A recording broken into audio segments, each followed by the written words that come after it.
আপনি ১ ঘন্টা বাড়ায় দিচ্ছেন কেন? আপনাকে ১৭ কে বলছে। ১৬ তাই তো? ১৬ ঘন্টা পড়তাম। এখন আপনি অনেকের মধ্যে ডাউট যে আসলে ১৬ ঘন্টা একটা মানুষ কিভাবে পড়তে পারে? তাই না? ১৬ ঘন্টা কি আসলে পড়াশোনা করা যায়? ২৪ ঘন্টা সময় ১৬ ঘন্টা পড়াশোনা করলে বাকি থাকে হচ্ছে আর মাত্র ৮ ঘন্টা। ৮ ঘন্টার মধ্যে তো আরো অনেক ক্লাস মানুষের থাকতে হবে।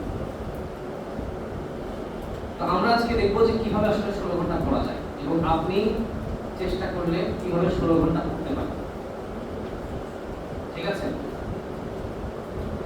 তার আগে আমি আমার গোল বলব।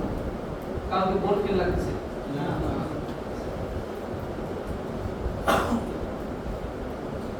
২০১৯ সালে যখন আমি ভর্তি পরীক্ষার জন্য ঢাকায় কোচিং করতে যাই, কোচিং করছি ঢাকায়, আমার জেলা শহরে না, আমার জেলা শহর পাবনা। তো ঢাকায় কোচিং করতে গেছি, এই সময় আমি ক্যাডেট কলেজ থেকে বের হয়েছি। তো আমার মানে বাইরের জগৎটা কম চেনা।